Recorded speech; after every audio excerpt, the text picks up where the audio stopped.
শুভ সন্ধ্যা আমার প্রিয় পরিবার, তোমরা কেমন আছো? আশা করি সবাই ভালো আছো। আমিও তোমাদের আশীর্বাদে ভালোই আছি। তো আজকে সারাদিন কোনো আমি ভিডিও করতেই করিনি, একা একা আছি, কি আর করবো বলো। তো দেখতেই পেলে তোমার দাদাভাই এসছে, অনেক কিছু নিয়ে এসছে। এই যে এখানে নাতির জন্য মিষ্টি, তারপরে এগুলো কি খুরমা, যাই হোক এগুলো নিয়ে এসছে। আর আমি আজকে দিনের বেলা দেখো সয়াবিন রান্না করেছিলাম। তো নতুন বন্ধু পুরনো বন্ধু সবাইকে পাশে রেখে আজকে সন্ধ্যের থেকে আমার ব্লগটা শুরু করলাম। তো দেখো এই যে এগুলো আমি রেডি করে রেখেছি, সকালবেলা উঠে রান্না করতে হবে, কারণটা আমি বলছি। আর এটা এই যে আমার তো চিল্লা রেসিপি আছে, তোমরা ভালো করেই জানো, চিল্লা বানাবো। সব রেডি করে রেখে দিলাম। ঠান্ডার দিন না সকালে উঠে রান্না করতে খুব কষ্ট হয়, তোমরাও ভালো করে জানো এটা। তো দেখো কি নিয়ে আসছে, ভাবছিল কালকে ফ্রাইড রাইস এগুলা করার জন্য, ও তো খায় না, ভাবছিল মেয়েকে বলবে খেতে, সব নিয়ে এসছে। তো আর হলো না, সেটা বলছি কেন হলো না। তাই দেখো আমি মশলা করব যে সকালবেলায়, মশলাটাও রেডি করে রেখেছি। অনেক কিছু এনেছে, গুছিয়ে ফেলেছি সব, এই ঘরের খরচাপাতি আর কি। তো বলছি কেন আর হলো না এগুলো। যে দেখতে পেলে রান্নার জিনিস রেডি করেছি সব। বলো তো কি, তোমার দাদাভাই এসে ঘরে ঢুকেছে, তারপর ওর সাহেব ফোন করে বললো কালকে রেস্ট হবে না। তোমরা তো জানো বৃহস্পতিবার করে রেস্ট হয়, তো কালকে রেস্ট হবে না, ডিউটি করতে হবে। তো ভোরবেলা বেরিয়ে যাবে, 6:30 7টার মধ্যে বেরিয়ে যাবে। তো আমাকে বললো তুমি রেডি করে রাখো, সকালবেলা রান্না করে দিয়ে দিবে। তো ভোরবেলা উঠে রান্না করতে হবে, সেই ভেবেই আর কি সব কিছু রেডি করে নিলাম। এটাই বলার ছিল, সঙ্গে থাকো, দেখতে থাকো। ওই যে মেয়ে এসছে, ওর বাবা এসছে বলে দেখা করতে এসছে, সব সময় তো থাকে না ওর বাবা। শোনা শোনা, এই যে বন্ধুদেরকে বলো, বন্ধুদেরকে কথা বলো, বন্ধুরা সবাই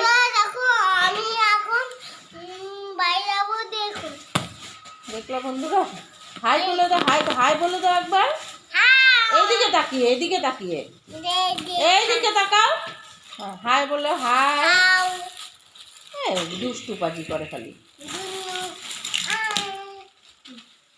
ভাই এগুলা কিন্তু ছড়াবি না এখন, এই যে গুলি একটা একটা করে ঘর ঝাড় দিতে যায়, ঘর মুছতে যায়, এগুলা পাই খালি। তো চলো সঙ্গে থাকো।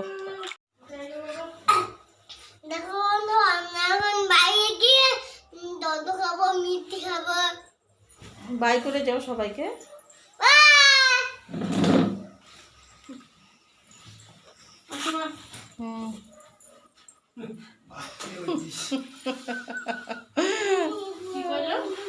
দেখো বন্ধুরা, আমরা এখন বাড়ি যাব।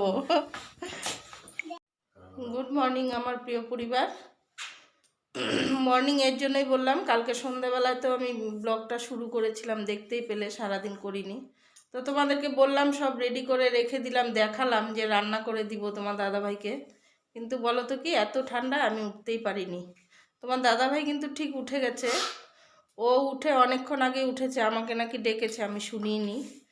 তো যাই হোক, সব মিলিয়ে আর কি অনেকটা দেরি হয়ে গেছে। এখন কখন রান্না করে দিব সময় নেই, তো সব টোপলা টাপলি গুটিয়ে চললাম আর কি।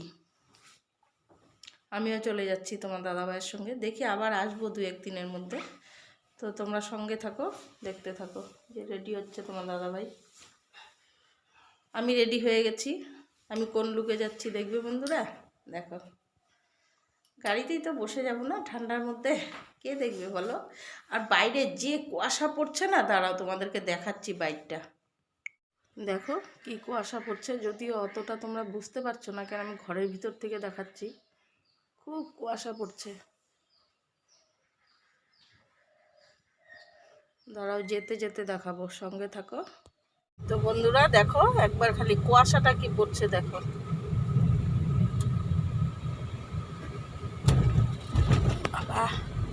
বুঝেছো তো, যেটা বললাম ভাববো একটা, হয়ে যাবে আরেকটা। যতই মানে তুমি যেটাই ভাবো না কেন, ভগবান যেটা চাইবে সেটাই হবে বলো। ভাবলাম সকালে উঠে রান্না করে দিব, তোমার দাদাভাই চলে যাবে, কিন্তু এই যে হয়ে গেল উল্টোটা। আমি আর উঠতেই পারলাম না, আমি টেরই পাইনি, তোমার দাদাভাই ডেকেছে, আমি টেরই পাইনি। তো কি আর করা যাবে, এখন এত বেলায় গিয়ে বেচারা 8টা বেজে গেছে জানো। এখন এত বেলায় গিয়ে ও কখন কি করবে বলো, ডিউটি করবে না রান্না করবে। তো আমিই চললাম সঙ্গে। দেখো শুধু কুয়াশাটা কি পরিমাণে পড়ছে, কিছু দেখা যাচ্ছে না, গ্লাস এতটাই ঘেমে গেছে। চলো কি আর করা যাবে, বাড়ি গিয়ে কথা হচ্ছে তোমাদের সঙ্গে, কোয়ার্টারে গিয়ে। তোমরা তো জানোই কোয়ার্টার। তো বন্ধুরা বলো তো কি, তোমরা তো এর আগের ব্লগে দেখেছো আমার জায়ের ঘরে আমার ভাস্তা আমাকে নিয়ে গেল, তো সেখানে খিচুড়ি খাওয়াবে বলে। খিচুড়ি খেয়েছি, যে আমার ভাতটা দেখো রাতে বেঁচে গেছে, এটা তারপর দিন সকাল, এই ব্লগটা পরের দিন যাবে। তোমরা খিচুড়ি খাওয়ার ব্লগটা আগের দিন দেখেছো। দেখো এতগুলো ভাত বেঁচে গেছে, এখন কি করব বলো তো। ওকে খুব বকেছি, ও বললো জেঠিমনি তুমি ভেজে রেখো, ও তো একটা কাজে যায়, ভেজে রেখো, আমি 11টার সময় এসে খেয়ে যাব। তো ভাতটা ভেজে নিই, এখন কি আর করা যাবে। ওই যে ভাতটা ভেজে নিচ্ছি দেখো। ভাত ভাজা সবাই পারো, এটা শেয়ার করবো না, এটা বললাম আর কি। আর তার মধ্যে একটা কারণ আছে, যদিও 11টায় আসে তবে তো ভাত ভাজাটা খেয়ে যাবে, আর যদিও না আসে এটা আমি কিন্তু এটাই দুপুরে খেয়ে নেব। তোমাদেরকে সত্যি কথাটা বলেই দিলাম, যদি খেয়ে যায় খেয়ে যাবে, আমি জানাবো তোমাদেরকে নিশ্চয়ই। নাহলে এতগুলো ভাত তো ফেলা যায় না। আর আমি না আগের দিন দুপুরেও ভালো ভাত খাইনি, বলো তো কেন। আমি না নরম ভাত খেতে পারি না গো, তো ভাতটা একটু নরম হয়ে গিয়েছিল, তাই আমি খেতেই পারিনি। তো সঙ্গে থাকো, দেখতে থাকো। ভাত ভাজা বসিয়ে দিয়েছি। এই তো বন্ধুরা দেখো ভাত ভাজাটা হয়ে গেছে আমার, ঢেকে রেখে দিব। ও এলে খাবে, ফোন করবো এখন। আর যদি না আসে তবে তো আমাকেই খেতে হবে, কি করব জানি না। ভাত ভাজা আমি খাইও না জানো, ভাত ভাজা খেলে প্রচণ্ড গ্যাস হয় আমার। দেখা যাক কিছু একটা হবে, আর যেটাই হবে তোমাদের সঙ্গে শেয়ার করব আমি, সঙ্গে থাকো। তো বন্ধুরা অনেকক্ষণ আগেই পৌঁছে গেছি, পৌঁছে এই যে ঘর দোরটা একটু পরিষ্কার করে নিলাম আগে। আর আমার তো জামা কাপড় চেঞ্জ করার কোনো সিস্টেমই নেই, তোমাদেরকে দেখালামই আমি কি পরিস্থিতিতে এসেছি। এত কুয়াশা পড়ছে, জানি বাইরে লোকজন নেই, ফাঁকা, তো চলে এসেছি। তো যে তোমার দাদা ভাইয়ের ব্রেকফাস্টও বানানো শুরু করে দিয়েছি, কালকেই তো দেখালাম, সব কেটে কুটে রেডি করে রেখেছি। যাই হোক রেডি করা ছিল আমারই ভালো হলো। তো এই যে চিল্লা বসিয়ে দিয়েছি হচ্ছে। আর এই যে কৌটোগুলোর মধ্যে জানো কি, এগুলো এখনও গোছানো হয়নি। কালকে তো দেখলে নাতির জন্য নিয়েছিল, নাতি এসে খেয়ে গেছে, আর এক আধটু বেঁচে গেছে, ওগুলো এভাবেই নিয়ে আসছি। আর এই যে সব কেটে কুটে রেখেছিলাম যে মশলা টশলা হাবি যাবে, ওগুলো সবাই যে টিফিন বাটি করে নিয়ে আসছি। একদিকে ভালোই হলো, আমার এখন আর কিছু করতে হবে না, এখন সোজা এই যে ঘর মুছবো আর স্নান করব, গরম জল বসাতে হবে। তো সঙ্গে থাকো, দেখতে থাকো। তো এই দেখো আমার একটা চিল্লা হয়ে গেছে, আর একটা চিল্লা হচ্ছে, আর গরম জলও বসিয়ে দিলাম। এখন ঘরটা মুছবো, রান্নার তো কাটা বাটা রেডি আছে, মিক্সিতে ঘুরিয়ে নিব, মশলাটা তো রেডি আছে। ঘরটা মুছে স্নান করে এসে রান্না বসিয়ে দেব। তোমার দাদাভাই জল আনতে গেছে, আমাদের তো খাবার জল কিনে খাই জানো, সবাই খাও এটা। তো জলওয়ালারা বাড়িতে দিয়ে যায় না জলটা, অনেকটাই দূর তো, একার জন্য আসে না আর কি, অনেক লোক নিলে তবে আসতো আর কি। তো যাই হোক জলটা এনে খেতে হয়, তো আনতে গেছে জল এনে টিফিন করে ওর ডিউটি চলে যাবে। আমরা এক জায়গার থেকে এলাম, বুঝতেই তো পারছো তারা আছে। তো আজকে আর কাজবাজ কিছু শেয়ার করব না, ক্ষমা করে দিও আমাকে। আর যেটা বলছিলাম, অনেক নতুন বন্ধু এসছো আমার কাছে, এই বুড়ি কাকিমাটাকে ভালোবেসে, যেমন ভালোবেসে এসেছো বুড়ি কাকিমার কাছে, এমন থেকে যেও, আশা করি সাপোর্ট ফুল পাবে।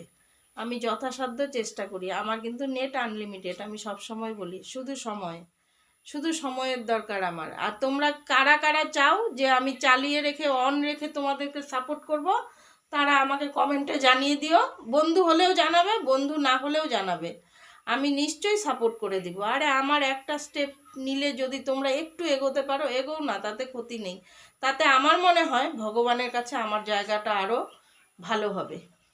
তো এটাই আর কি, ভগবানের আগে তো কেউ যেতে পারবো না। ওই যে বললাম, ভেবেছিলাম বাড়িতে থেকে রান্না করে তোমার দাদাভাইকে দিয়ে দিব, কিন্তু হলো না, উনি চাইলেন না, ভগবান চাইলেন না, তাই আমাকে আসতে হলো। তো সেটা ভেবেই আর কি, সেই রকমই এই জিনিসটাও, ভগবান যেটা চাবে সেটাই হবে। তাও বলছি তোমরা আমার বন্ধু যারা নেই তারাও বলো, আমি নিশ্চয়ই তোমাদেরকে সাপোর্ট করব। তো তো যাই হোক, যারা যারা এসছো আমাকে কমিউনিটিতে একটা লেটার দিয়ে দিও, আমি নিশ্চয়ই চলে যাব, একটু দেরি হলেও যাব। আর যারা স্বার্থর জন্য এসছো তারা প্লিজ এক্ষুনি চলে যাও, আমার দরকার নেই। আর যারা ভাববে যে না কাকিমাটার বুড়ি কাকিমাটার পাশে থেকে যাবে, থেকে যেও। আরে আমি কিছু নাইবা পারলাম, আমার কিছু নাইবা হলো, তো এসছো যখন, আমি যদি তোমাদেরকে সাপোর্ট করি তোমাদের মন্দ কি, এতে তো তোমাদের লাভই হচ্ছে, তোমাদের তো কোনো লোকসান হচ্ছে না। তো সেটা ভেবেই থেকে গেলে থেকে যাও, তোমাদের ইচ্ছা এটা। তো অনেক বকর বকর করে ফেললাম। সবাই ভালো থেকো, সুস্থ থেকো। আমার ব্লগটা আমি এখানেই শেষ করছি। ছোট্ট আরেকটা কথা বলে নিই, আমি এর আগের দিনের ছোট্ট একটুখানি ক্লিপ আছে, আমি সেটা এটার মধ্যে জয়েন করে দিয়ে দিব, তোমরা দেখে নিও। তো সবাই ভালো থেকো, সুস্থ থেকো। দেখা হচ্ছে দ্বিতীয় দিন দ্বিতীয় কোনো ব্লগের সঙ্গে। Tata, bye bye. ততক্ষণ সবাইকে, আমার প্রিয়, আমার প্রাণের বন্ধু, আমার সবাই সবাই খুব ভালো। আমার বাংলাদেশের আপুরা সবাই ভালো। বাংলাদেশের আপুদের তো কোনো তুলনা হয় না, এটা আমি স্বীকার না করে পারবো না। তো যাই হোক, এই ব্যাপারে অন্য কোনো দিন বলবো। সঙ্গে থাকো, ভালো থেকো, সুস্থ থেকো। Tata, bye bye. দুবার বলে ফেললাম কিন্তু।